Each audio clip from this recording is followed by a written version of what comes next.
নম্বর আয়াতে লাকাদ কানা লাকুম ফি রাসূলিল্লাহি উসওয়াতুন হাসানা, অবশ্যই আমার নবীর জীবনে উত্তম আদর্শ আছে, আমার নবীর জীবনে উত্তম কল্যাণ আছে। তোমরা যদি আমার জীবনে তোমরা যদি কাউকে অনুসরণ করে দুনিয়া করতে চাও, কাউকে অনুসরণ করে জিন্দেগি যাপন করতে চাও, তবে আমার নবীকে অনুসরণ করবে। বলুন সুবহানাল্লাহ। কারণ আমার নবীর উপরে, আমার নবীর জীবনের ভিতরে উত্তম আদর্শ লুকিয়ে আছে। তবে একটু যাই হোক, নবীর জীবনে থেকে নবীর জীবনে যাওয়ার পূর্বে একটু আমার নবী সম্পর্কে একটু আলোচনা করে দিই।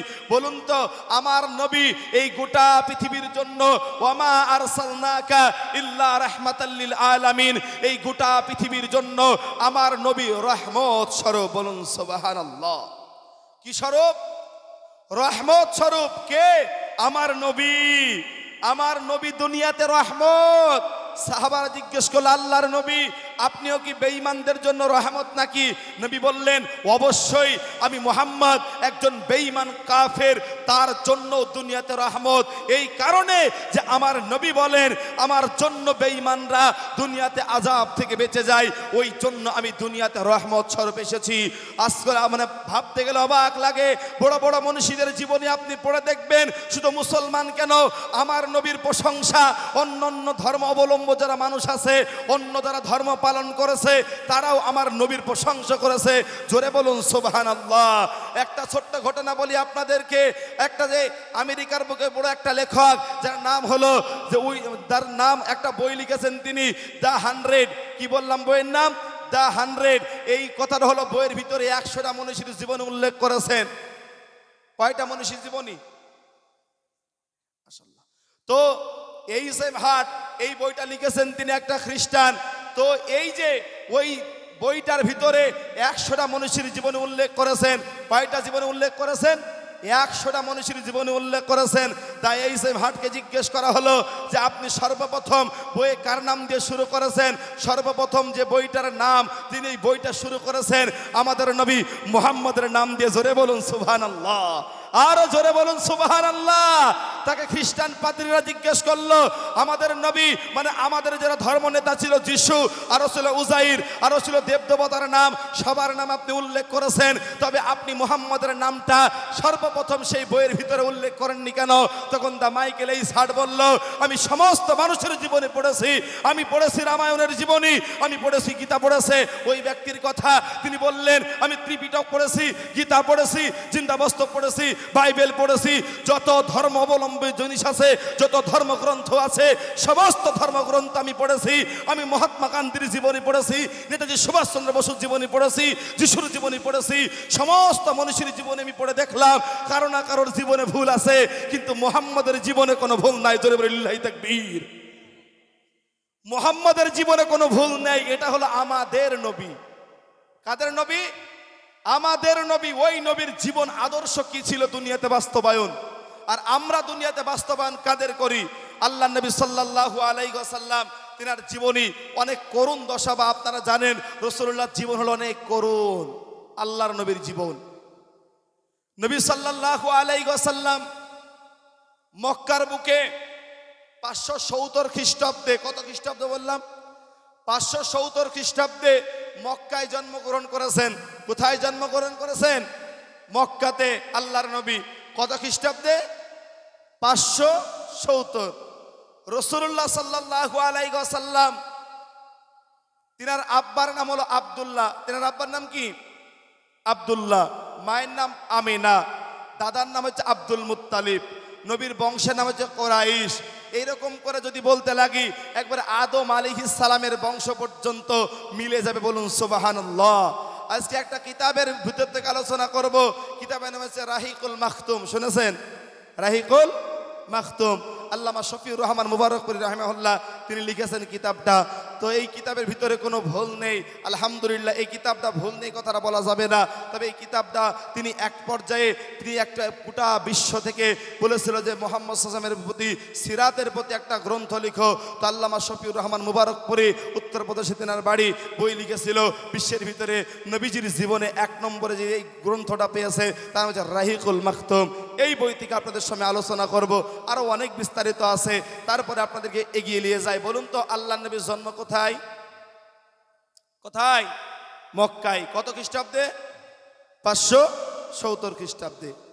ঘটনা তো অনেক। রাসূলুল্লাহ জীবনী মানে আমার জীবন শেষ হয়ে যাবে, তাও রাসূলুল্লাহ জীবনী শেষ হবে না।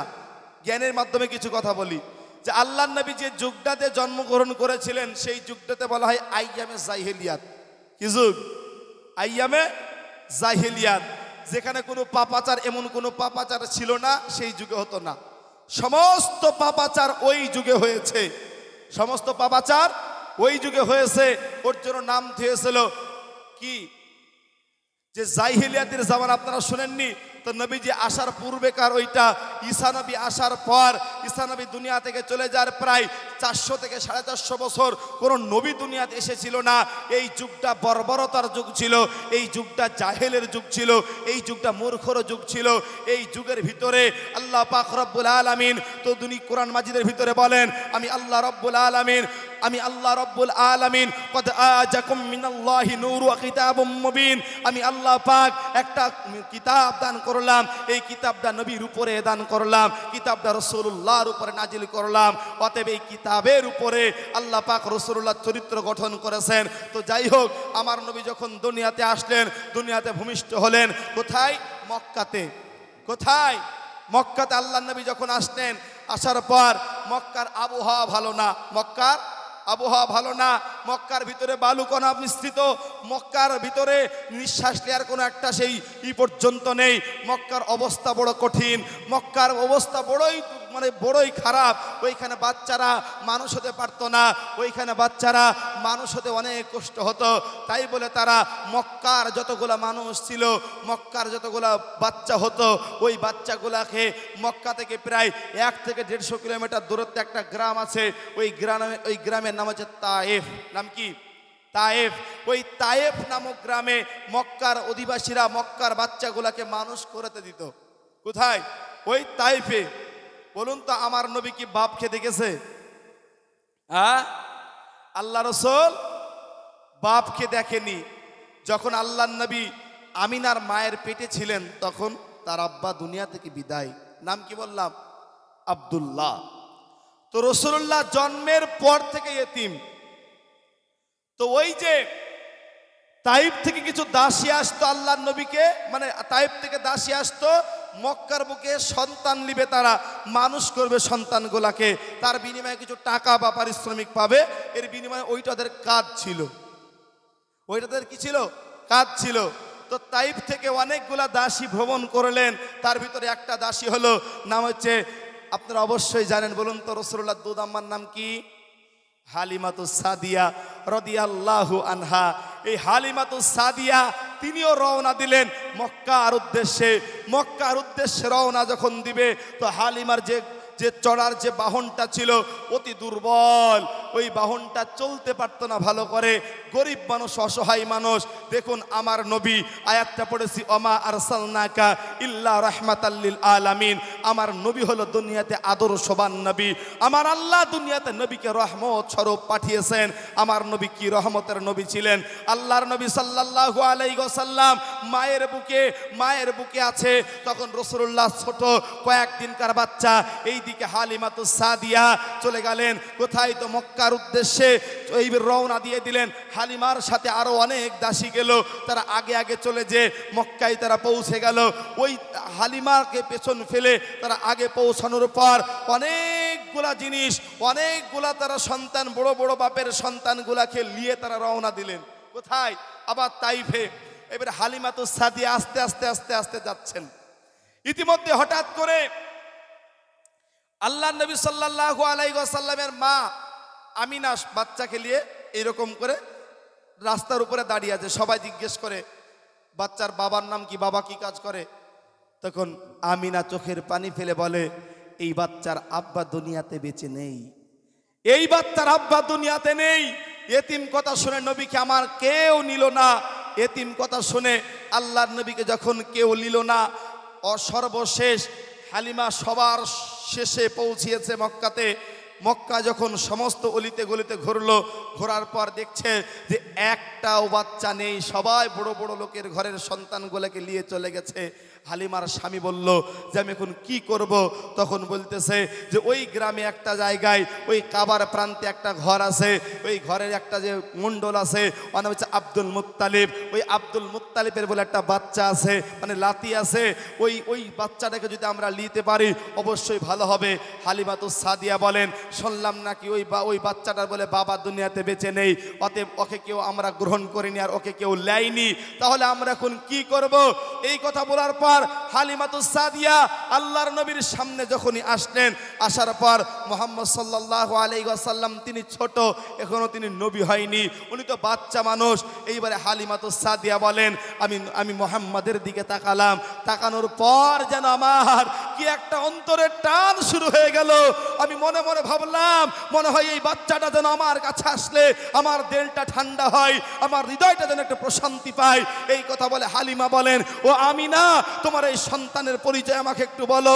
তো তখন বলে ও বুবু শুনে রাখো, আমার এই সন্তানের বাপ দুনিয়াতে বেঁচে নেই, আমার এই সন্তানের আব্বা দুনিয়াতে বেঁচে নেই, তবে আমি আমিনা বেঁচে আছি, ওনার মা। তুমি যদি নিয়ে যাও কিছু হয়তো বা তোমাকে পারিশ্রমিক দিতে পারবো, কিন্তু আমি পূর্ণাঙ্গ দিতে পারবো না। হালিমার স্বামী বলে তাহলে আমরা হয়তো নিব না, এই বাচ্চাকে নিয়ে কাজ হবে না। হালিমা আস্তে আস্তে চলে যায়, আবার পেছন দিকে তাকিয়ে বলে না না এই সন্তানকে ছাড়া যাবে না, এই সন্তানকে ছাড়া যাবে না বলে হালিমা বলছেন যা হবে তাই হবে, কোনো সমস্যা নাই, এই বাচ্চাকে আমি কোলে নিয়ে আমি রওনা দিব।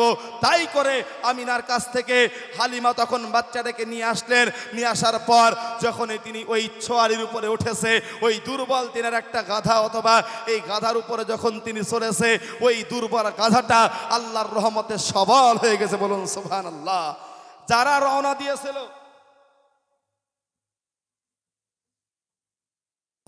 আসসালামু আলাইকুম।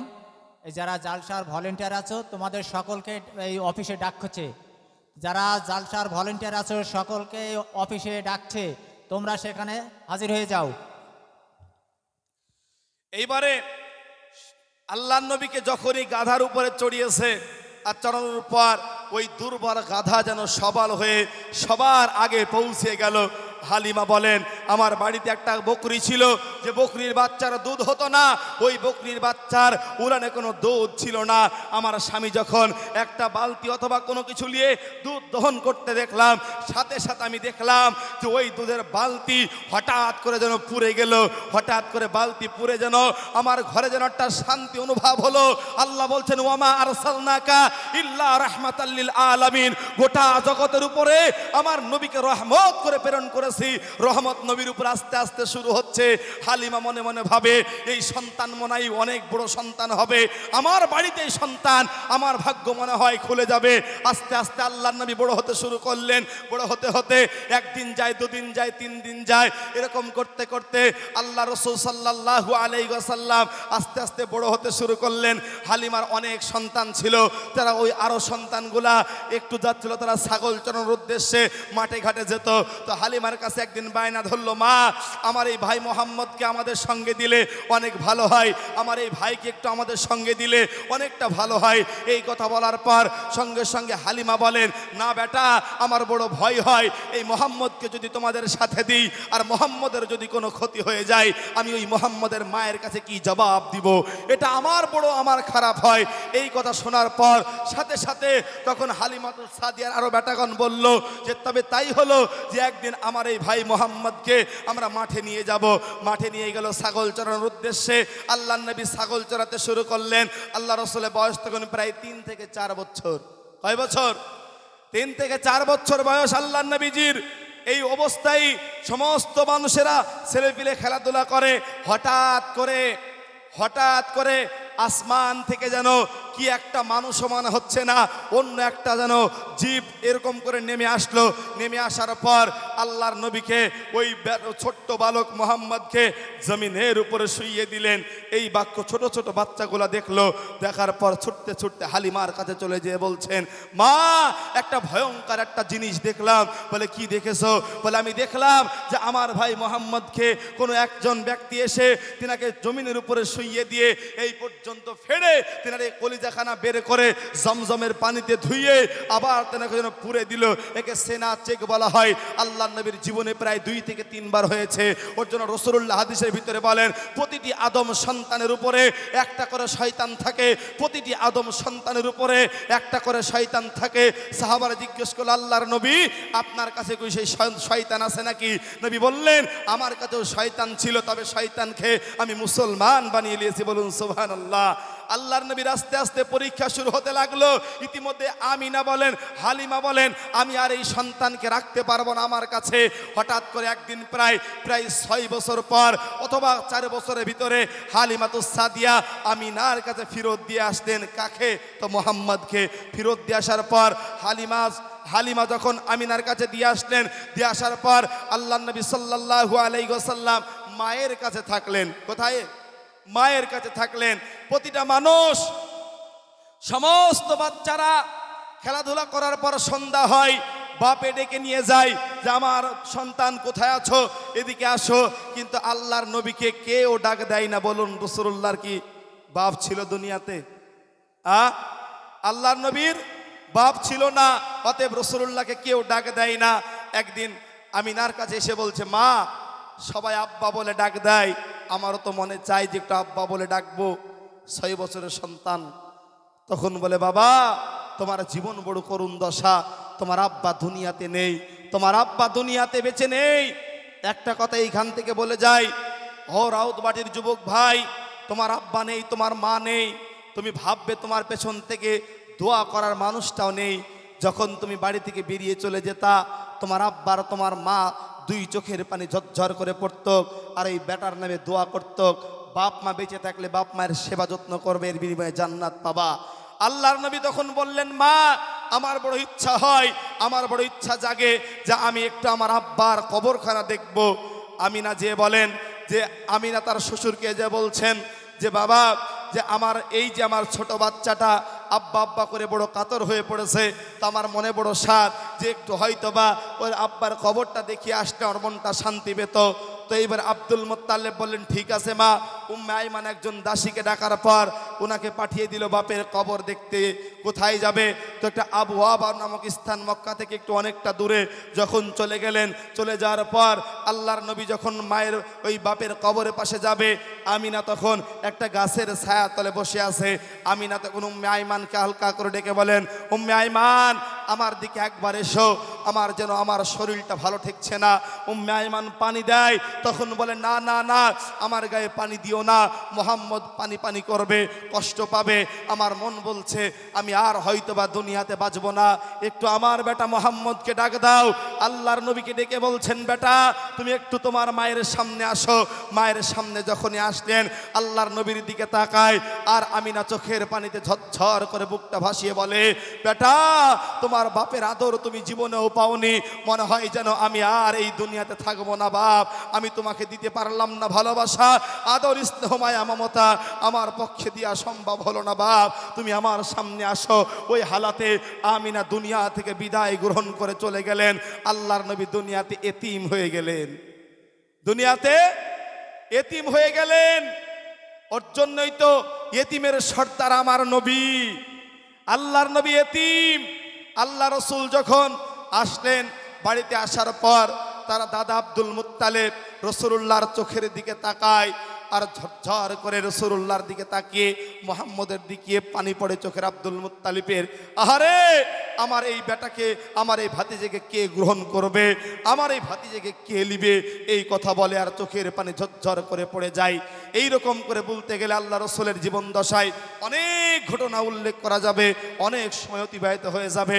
ইতিমধ্যে হঠাৎ করে আল্লাহর নবীর দাদার বয়স যখন, আল্লাহ রসুলের বয়স যখন 8 বছর, আব্দুল মুত্তালিব দুনিয়া থেকে চলে যাওয়া মুখ, তিনিও আর বেঁচে থাকবেন না। এবারে কে গ্রহণ করবে এই বাচ্চাটাকে? মাও নেই, বাপও নেই। দাদার কাছে চলছিল, তো দাদা মৌতের মুখে, মৃত্যুর যন্ত্রণায়। আব্দুল্লাহ মানে এক কথায় আল্লাহ রসুল সাল্লাল্লাহু আলাইহি ওয়াসাল্লামের দাদা তখন সমস্ত সন্তানগুলোকে ডেকে বলল, আমার এই মোহাম্মদকে কে তোমরা লিবে? আবু তালিব বলছেন, জি আব্বাজান, আমি লিব তোমার এই বেটাকে, তোমার এই ভাতিজাকে আমি গ্রহণ লালন পালন করব। আল্লাহর নবীর দায়িত্ব আবু তালিব নিয়ে নিলেন। আল্লাহর নবীর দাদাও মারা গেলেন 8 বছর বয়স। আচ্ছা বলুন তো, এই যে রাসূলুল্লাহর জীবনী আপনাকে শোনাচ্ছি, বলুন আল্লাহ রাসূলের মতন এতিম দুনিয়াতে কেউ আছে? কেউ আছে? এতিম নবীজির মতন কেহ নেই। আল্লাহর নবী তখন চাচার সাথে থাকে, চাচার ঘরে যায়। চাচার আস্তে আস্তে একটু অভাব অনটন দেখা দিল। তখন চাচা বললে, এক কাজ করি, শাম দেশের দিকে একটু ব্যবসার উদ্দেশ্যে রওনা দিতে হবে। তখন মুহাম্মদ সাল্লাল্লাহু আলাইহি ওয়াসাল্লাম বললেন, চাচা আমিও আপনার সাথে যাব। তখন বলছে, বাবা যেতে হবে না তোমাকে। বলে, জি যাব। চাচার সাথে ব্যবসায় চলে গেলেন। আস্তে আস্তে আস্তে আস্তে বড় হয়। এইরকম করে বড় হতে হতে আল্লাহর নবী সাল্লাল্লাহু আলাইহি ওয়াসাল্লাম দুনিয়ার প্রেক্ষাপট আল্লাহর নবীর সামনে যখন দুনিয়াটা তুলে ধরলো, দেখার পর আল্লাহর নবী বললেন যে এই সমাজের ভিতরে দেখা যায় জাহিলিয়াত, এই সমাজের ভিতরে দেখা যায় হাজার কুসংস্কার লুকিয়ে আছে। যুবকদেরকে নিয়ে আল্লাহর নবীর যখন যৌবন বয়স যখন পদার্পণ করলেন, যুবকদেরকে নিয়ে একটা সংগঠন তৈরি করলেন। যুবক এই যে আজকের এই গ্রামের যুবক ভাইরা একত্রিত হয়ে একটা জালসা দিয়েছে।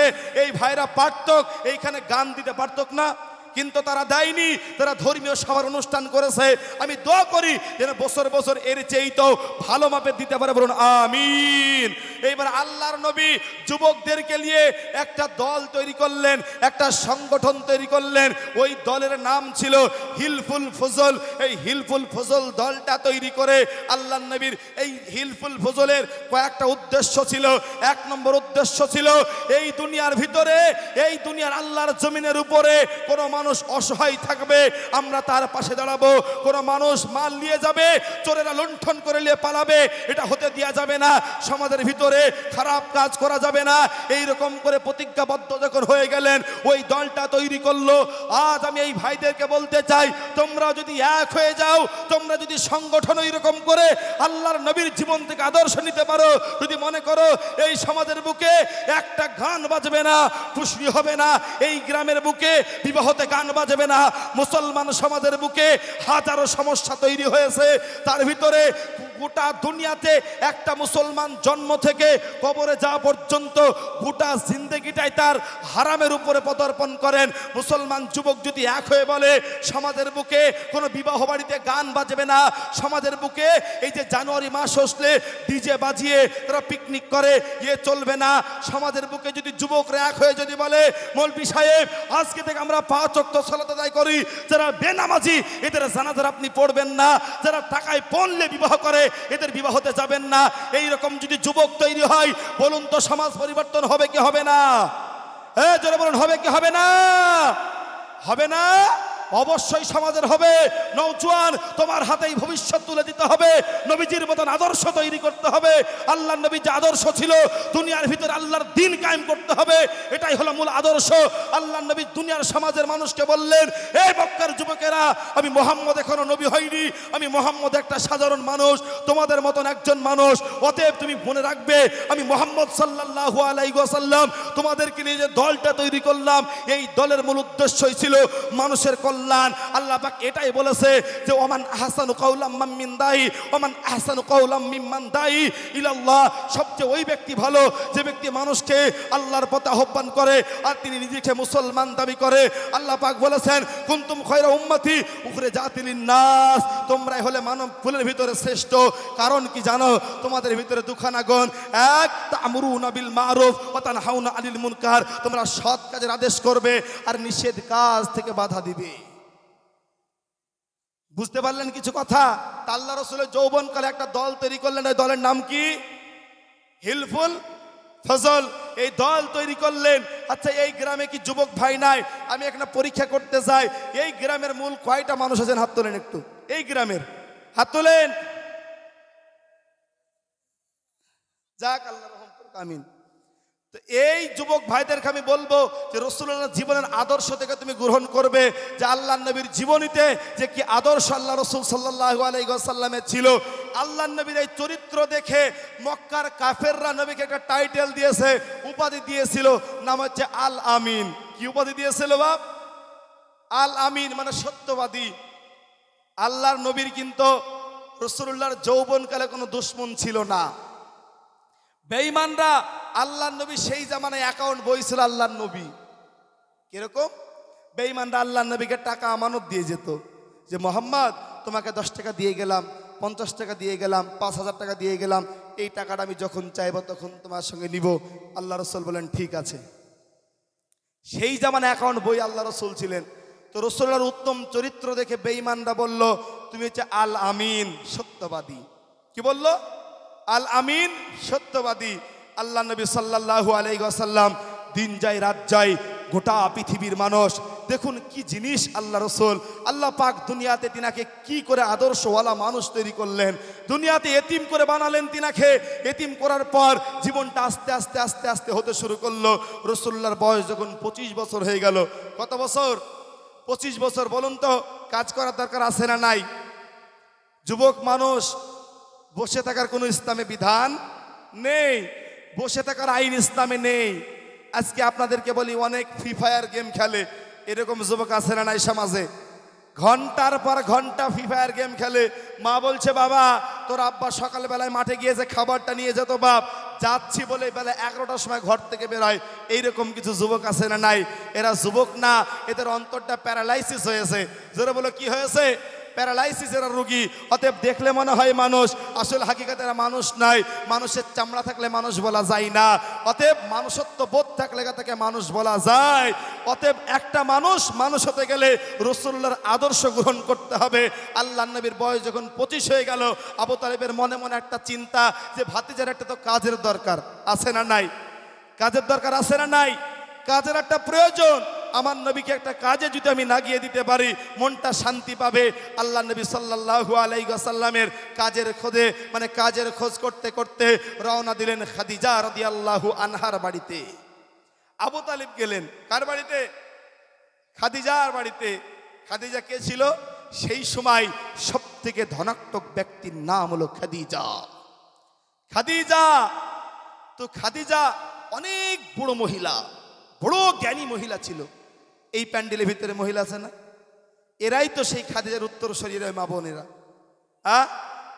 একটা যুবক একটা পুরুষ আর নারীতে একটা কথোপকথন হচ্ছে, তখন পুরুষ বলছে যে তোমাদের ভাগ্য খারাপ, কারণ তোমাদের ভিতরে কোনো নবী নাই। তখন একটা মহিলা বলছে আমাদের ভাগ্য সবচেয়ে ভালো, কারণ আমরা নবীর মা। যদি বলুন সুবহানাল্লাহ, ওরা নবীর মা।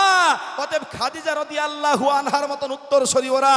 এই খাদিজা রাদিয়াল্লাহু আনহা দুখানা স্বামী নাই, একজন তালাক দিয়েছে, একজন মারা গিয়েছে। এই রকম হালাতে তিনি বসে আছেন তিনার গদিতে। গোটা মানুষেরা মাল সোয়ারি নেয় আর কাজের ব্যবসার উদ্দেশ্যে যায়। আবু তালেব তখন বলছে যে আমার ভাতিজাকেও যদি একটা কাজের উদ্দেশ্যে দিতে পারি আমার মনটা শান্তি হয়। একদিন আবু তালেব যেয়ে বলছেন, ও বেটা খাদিজার বাড়িতে আমি গেলাম, যে আমি খাদিজাকে বললাম যে আমি আর মুহাম্মদ সাল্লাল্লাহু আলাইহি ওয়াসাল্লাম মুহাম্মদের জন্য একটা কাজের ব্যবস্থা করতে পারবে কি? খাদিজা বলেন ঠিক আছে আবু তালিব, তোমার মুহাম্মদকে কাজের উদ্দেশ্যে আমার বাড়িতে পাঠিয়ে দিও। বাড়িতে পাঠিয়ে দিলেন। খাদিজা ছিলেন, মুফাসসিরিনরা লিখছেন খাদিজা তাওরাতের হাফিজা ছিলেন। বলুন সুবহানাল্লাহ। বলুন তো তাওরাতে আল্লাহর নবীর নাম আছে না নাই? আছে না? তাওরাতে লেখা ছিল রসুলের নাম, ইনজিলে লেখা ছিল রসুলের নাম, কোরআন পড়ে তবু দেখিলাম আমি রসুলের নাম। তাওরাতে লেখা ছিল রসুলের নাম, ইনজিলে লেখা ছিল রসুলের নাম।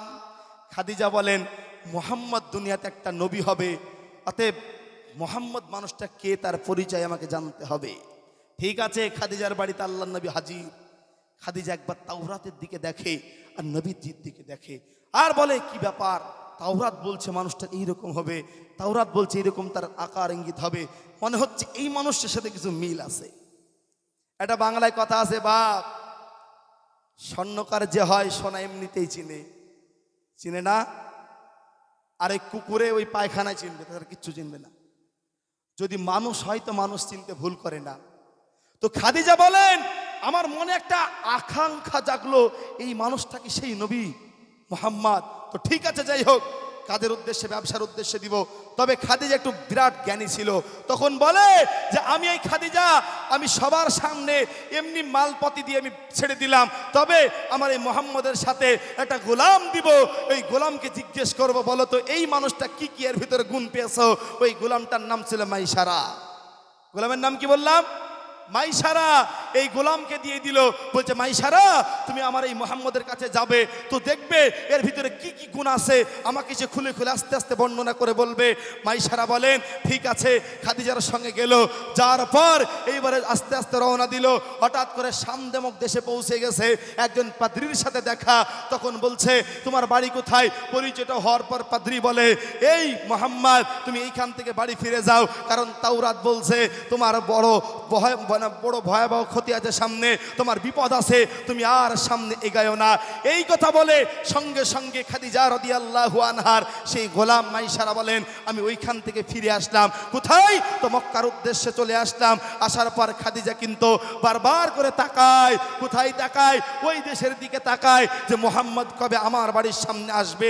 এইবারে খাদিজা তখন আল্লাহর নবী আল্লাহ রসুলকে তখন পাশে ডাকলেন। ডাকার পর খাদিজা রাদিয়াল্লাহু আনহা মাইসারাকে ডাকলেন, হিসাব পাতি সব বুঝিয়ে দিল। হিসাব পাতি দেওয়ার পর যত লোক আল্লাহ নবীকে যা কিছু দিয়েছিল, মাইসারা আর আল্লাহ নবী ব্যবসার উদ্দেশ্যে সবচেয়ে বেশি মাল সেই দিন খাদিজাকে আল্লাহ রসুল ব্যবসাতে লাভ করিয়ে দিয়েছিলেন। বলুন সুবহানাল্লাহ। ব্যবসাতে লাভ দেওয়ার পর খাদিজার মনটা খুশি। মাইসারাকে গোপনে ডেকে বলছে মাইসারা বলো তো মোহাম্মদকে তুমি কি কিরকম ভাব দেখলে? তখন বলে খাদিজা এই মোহাম্মদ সম্পর্কে বেশি কথা নাই, মাত্র দুখানা কথা বলবো।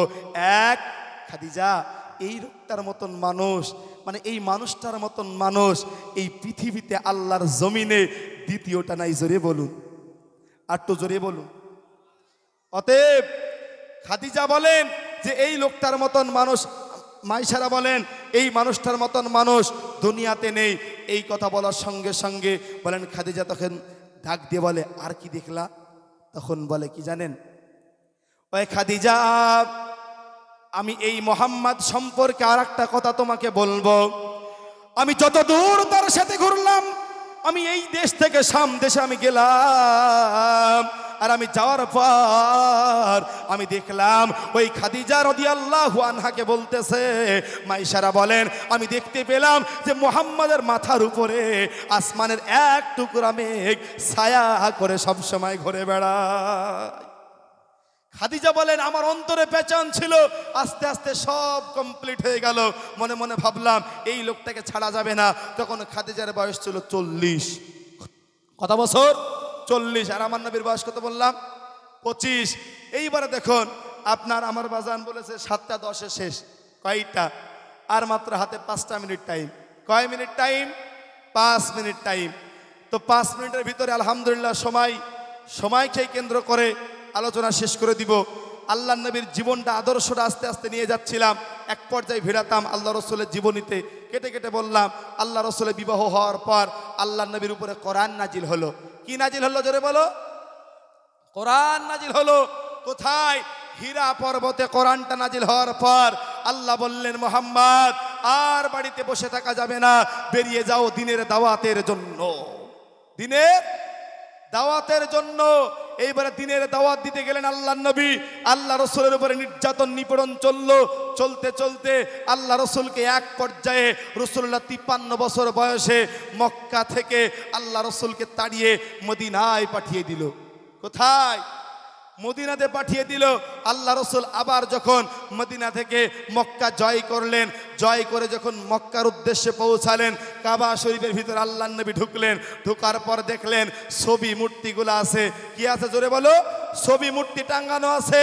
আল্লাহর নবী একটা হাতে লাঠি নিয়ে আল্লাহ রসুল এই রকম করে লাঠি কানা নিয়ে বলছে অকুল জাল হক ওয়া জাহাকাল বাতিল ইন্নাল বাতিলা কানা যাহুকা। এইরকম করে লাঠিটা নিয়ে হাতে লাঠিটার সঙ্গে সঙ্গে নিয়ে যত ছবি মূর্তি আছে লাথি মেরে ভেঙে খান খান করে দিলেন। প্রায় কাবা শরীফের ভিতরে 360টা মূর্তি ছিল। ওই মূর্তিগুলা কার? তো ইব্রাহিম নবীর মূর্তিগুলা কার? তো ঈসা নবীর মূর্তিগুলা কার? লাত মানাত হুজ্জার এই মূর্তিগুলা মুসলমানদের বাড়িতে। বলুন তো আল্লাহ নবী মূর্তি দুনিয়াতে ভাঙতে এসেছিলেন কিনা? আল্লাহ রসুল দুনিয়ার ভিতরে এইরকম করে ছবি মূর্তিকে সমর্থন ইসলাম করে না। আপনার বাড়িতে যান, তবে একটা কথা বলে দিই, ধর্ম যার যার সে পালন করবে, ইসলামে কোনো বাধা নাই। লাকুম দীনুকুম ওয়ালিয়া দিন, ও তোমার ধর্ম তোমার কাছে ভালো, ওর ধর্ম ও পালন করবে। লা ইকরাহা ফিদ্দিন, দিনের উপরে জোর জবরদস্তি কারণ নাই।